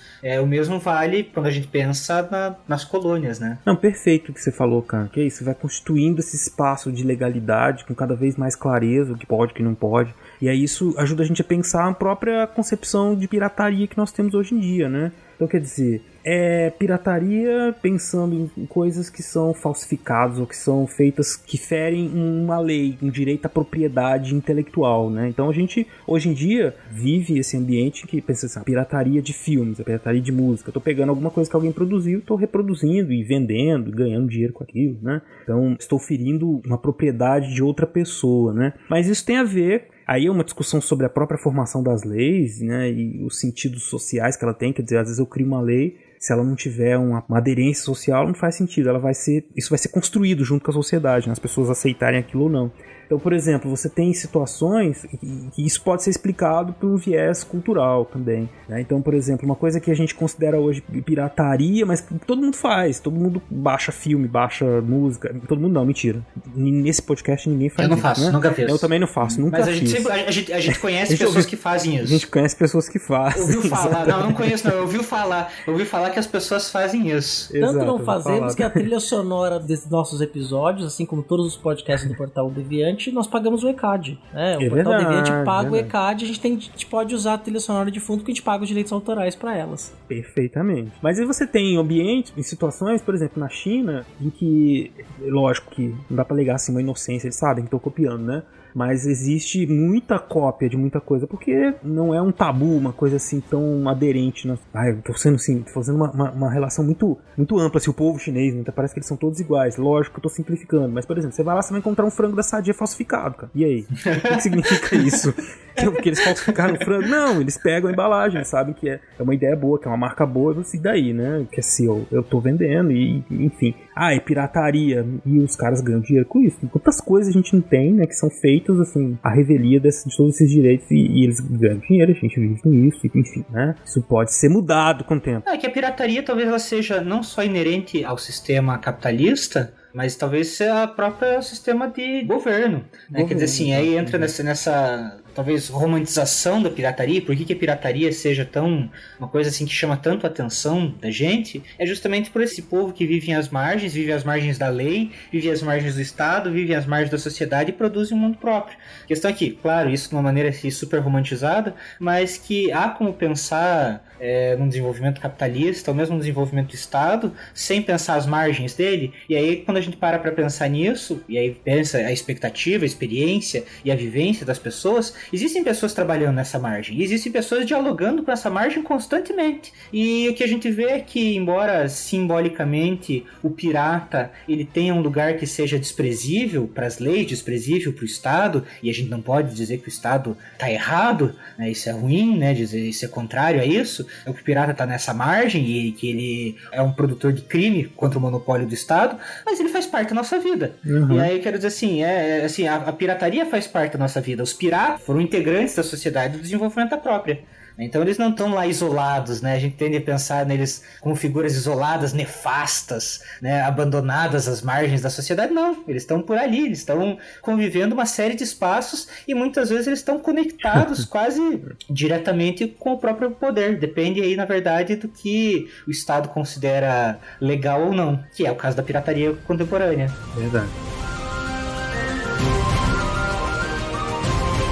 Beraba, eu tô bem satisfeito aí com o episódio. Acho que a gente conseguiu fazer um panorama bem interessante sobre essa figura que povoa aí o nosso imaginário, a sua construção literária no século XIX e como entretenimento no século XX. E aí vou abrir espaço aí para vocês poderem fazer suas considerações finais aí para fecharmos o episódio de hoje. Eu vou falar então antes do Rodolfo, porque o Rodolfo é nosso convidado, né? Então ele fala por último. Cara, muito também tô satisfeito, né? Porque esse é o nosso bordão, nós temos 2 bordões. Oi, tudo bem? E o outro bordão estou satisfeito também, estou satisfeito.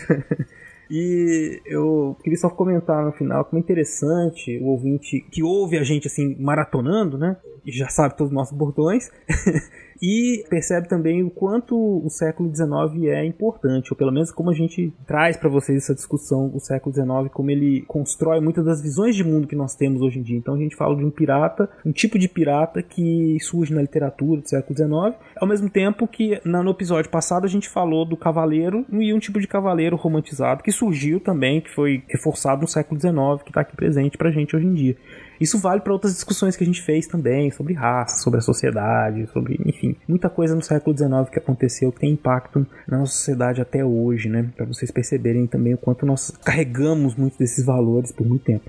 E os piratas, né? Eu acho que o Rodolfo falou há pouco aí uma coisa interessante, estão presentes na nossa vida, né? E eles são muito importantes. Para além dessa caráter de entretenimento, eles são parte importante das engrenagens que formaram o mundo que a gente vive hoje em dia. Então por isso que é importante conhecê-los também. Eu queria encerrar a minha participação aqui agradecendo o Rodolfo por ter estado com a gente aqui hoje. E fala aí, Rodolfo, então, o que são as suas últimas palavras nesse episódio, né? Não tá no fim do mundo ainda não. Por enquanto ainda não. Mas eu espero, né? Não, a gente tá aí de quarentena, vocês falaram que queriam fazer um episódio mais descontraído e tudo mais, aí chamaram o cara da história cultural, né? Então, obrigado o convite. Eu acho que tem muita coisa que a gente pode explorar ainda, né? Poderia discutir sobre por que nós não temos histórias de piratas, né? O Brasil, quer dizer, temos histórias de pirataria, né? Aconteceu pirataria no Brasil, mas por que nós não romantizamos os piratas? Talvez porque a gente foi atacado, faz parte do grupo que foi atacado por eles, né? Diferente, por exemplo, dos Estados Unidos, da Inglaterra, enfim. Mas o debate, apesar de parecer um debate engraçado a princípio, é um debate que, assim, vai longe, né? A gente teria muita coisa para falar. Então foi bem interessante poder discutir isso, poder relembrar de algumas coisas, aí trazer alguns elementos aí da literatura e discutir com vocês, foi bem bacana. E assim, quando vocês quiserem fazer um episódio de ninja, vocês me chamam. O próximo episódio vai ser de ninja. Boa. Isso, já falamos de pirata, agora a gente fala de ninja. Os pirata, os ninja. Os ninja. Não, é cavaleiro, pirata, ninja, vamos achar todos os personagens aí que a gente pode falar. Trazer o American Ninja, vai que é The Ninja. Mas foi legal, espero que... Obrigado pelo convite, espero que o pessoal tenha curtido. Eu me diverti pra caramba produzindo, discutindo isso com vocês, assim, e tal, e falando hoje sobre isso, até porque a gente tá num período aí que é bom dar risada. É verdade. Com certeza, né? Obviamente, ouvinte, que nós não esgotamos o tema, tem muita coisa pra dizer. Eu tenho certeza que no próximo episódio o William Spengler vai trazer uma contribuição sensacional sobre esse tema. Tem spins dele sobre piratas, sobre mulheres piratas, inclusive, que nós não falamos. E um detalhe que é importante, que eu falei lá do Piratas do Caribe, meio pra fechar, e que isso não pode deixar de ser dito, é que, por que se ressalta muito a questão da pirataria no Caribe? Porque as riquezas espanholas, tanto as produzidas na América do Sul quanto as produzidas na América do Norte e no próprio Caribe, o ponto de encontro e distribuição ou de retomada para essas riquezas irem para a Espanha acontecia no próprio Caribe. Então o Caribe era uma região ali central de circulação e questão também de rotas, de correntes, que tornava a região muito atrativa à pirataria. Inclusive, algumas colônias inglesas como a Jamaica abrigou uma série de piratas famosos. Muitos piratas eram jamaicanos. Então você tem essa redondeza aí do Caribe que vai ser importante. Mas não vou repetir o que os colegas já disseram, que os meus amigos já disseram, o Rodolfo e o Beraba já colocaram muito bem sobre o papel dessa figura interessante, e é legal quando a gente traz esse elemento da história para entender um pouco mais, né, desses elementos que a gente usa no cotidiano, às vezes usa de uma forma inocente, sem saber de fato o que é, e a gente vai e coloca eles no tempo, né, no espaço, e mostra o lado deles enquanto seres viventes, de carne, osso e alma e tudo isso. Então, muito obrigado aí para todo mundo. E sabe uma coisa que não é pirata, Beraba? O quê? Fazer o download desse episódio e nos ajudar no Padrim. Exatamente. A gente precisa muito da ajuda de vocês para continuar esse projeto. E se vocês quiserem nos ajudar, nos apadrinhando, vocês podem entrar no site. E lá vocês vão encontrar diversas modalidades de apadrinhamento possíveis. Exatamente, no padrim.com.br/fronteiras no tempo. E você pode então se alistar voluntariamente nas nossas fileiras e embarcar conosco nessa viagem, né? Exatamente. E não rola prancha, hein? Fica tranquilo. Cuidado, o tubarão vai te pegar. Espero que os padrinhos, os não padrinhos e todo mundo que nos ouve tenha gostado desse episódio. Desliga não que tem Recordar a Viver. Grande beijo pra vocês, meus companheiros de mar. Um abraço.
A palavra cavalaria faz surgir diante de nossos olhos belas imagens coloridas e brilhantes. As faces dos nobres heróis são a transcrição da verdadeira bravura. Defensores do direito e da justiça estão sempre prontos a desembainhar a espada em socorro dos fracos e dos aflitos, das jovens e dos órfãos. Essa visão nascida dos romances e alimentada pelos filmes não é completamente falsa, mas confunde com a realidade histórica os ideais combinados da igreja e da aristocracia laica, bastante divergentes e tão bem explanados no nosso último cast.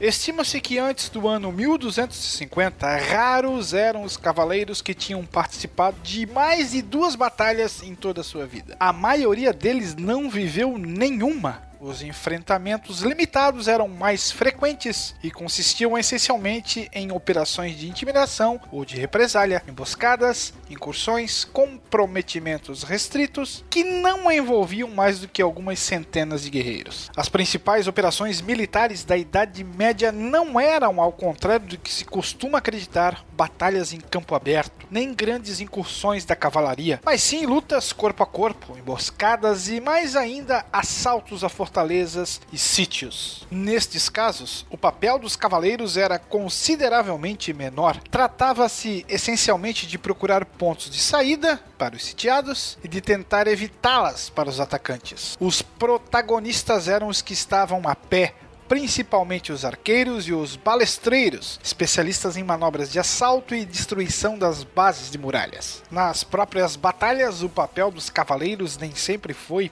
primordial, e estudos recentes acentuaram a importância estratégica dos demais combatentes. As grandes ações a cavalo tinham sim seu interesse, mas muitas vezes eram ineficazes se não fossem precedidas dos disparos dos arqueiros, protegidas pelos contingentes de infantaria e concluídas por uma ofensiva geral dos soldados. Mas desses outros personagens não se fala. Seu nível social era humilde demais, sua função desvalorizada demais, quando não menosprezada pela ideologia dominante. As fontes sempre tiveram olhos só para a elite, a cavalaria, mesmo quando ela combatia a pé, como foi o caso em várias batalhas ao longo de toda a Idade Média, como em Dorileia em 1098, Lincoln 1141, Crécy em 1346, Poitiers 1356, além de outras várias. Menos protegidos por um armamento defensivo de menor qualidade, os outros combatentes tampouco beneficiavam-se de proteção ideológica. Como seu valor comercial era baixo, eles mereciam pouca preocupação e muitas vezes eram massacrados sem pudor. Inversamente, os cavaleiros vencidos preferiam se dirigir a outros cavaleiros e não aos infantes, menos dispostos a lhe conceder o perdão e que muitas vezes, por vingança, temor ou despeito, cravavam-lhes a adaga por entre os vãos da armadura. Também nesse ponto de vista, a cavalaria desenvolveu códigos de conduta e ética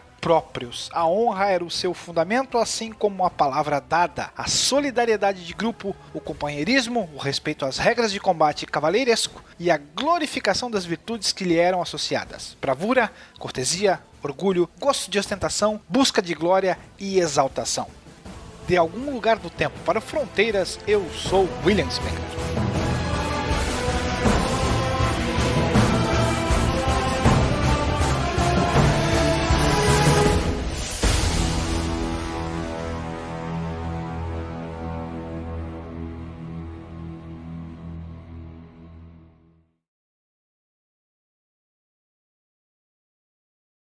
E eu fiquei sabendo que vocês queriam fazer um podcast mais descontraído, e aí percebam isso, colegas historiadores. Percebam, colegas historiadores. O Rafa tá falando.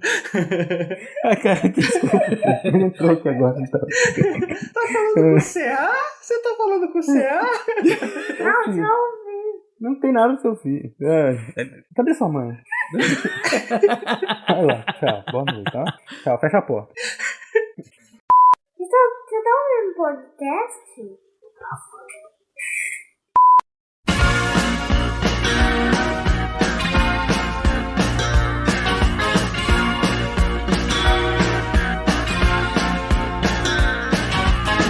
You can never know what it's like. Your blood like winter freezes just like ice. And there's a cold and lonely light that shines from you. You wind up like the wreck you hide behind that mask. Esse podcast, ele só é possível graças às pessoas que nos apoiam no Padrim, que é o padrim.com.br/Fronteiras no Tempo, que é o espaço onde o financiamento coletivo desse projeto acontece. Então, se nós estamos no ar aí já há alguns anos, quase completando 6 anos de podcast, Marcelo Berabi e eu, é graças a esse apoio. Já tivemos pessoas que foram nossos padrinhos por um tempo, depois deixaram de ser, voltaram. Então, seja um novo padrinho, seja uma nova madrinha, contribua com esse projeto. A gente aguarda por você. Então, vou agradecer nominalmente cada um dos nossos padrinhos e madrinhas. Alexandre Estrapação Guedes Viana, Alexandre de Souza Júnior, Anderson Garcia, André Luiz Santos, André Pocinholo, Andréa Silva, Andressa Cardoso, Arthur Andrade, Caio César Damasceno, Caio Sérgio Damasceno, Carlos Alberto de Souza Palmezani, Carlos Alberto Júnior, Carolina Pereira Leon, Cláudia Bovo, Eane Marculino, Eduardo Lopes, Elisnei Oliveira, Héctor Ritter, Felipe Rosa, Felipe Santana, Flávio Henrique Dias Saldanha, Henry Scheffer, Iago Mardones, Yara Grise, Isaura Helena, Jonatas Lima, João Gentil de Galiza, João Carlos dos Santos, Letícia Hartmann, Manuel Mácias, Marcos Sorrilha, Maiara Araújo dos Reis, Moisés Antiqueira, Paulo Henrique de Núnzio, Rafael Oliveira, Rafael Higino Serafim, Rafael Machado Saldanha, Rafael Almeida, Rafael Bruno Oliveira, Raul Borges, Renata Sanches, Rodrigo Halp, Rodrigo Pimentel, Rubens Lima, Senhor Pinto, Thiago Gonçalves, Wagner de Andrade Alves, William Scaquetti, William Spengler, Yuri Morales e 2 padrinhos anônimos.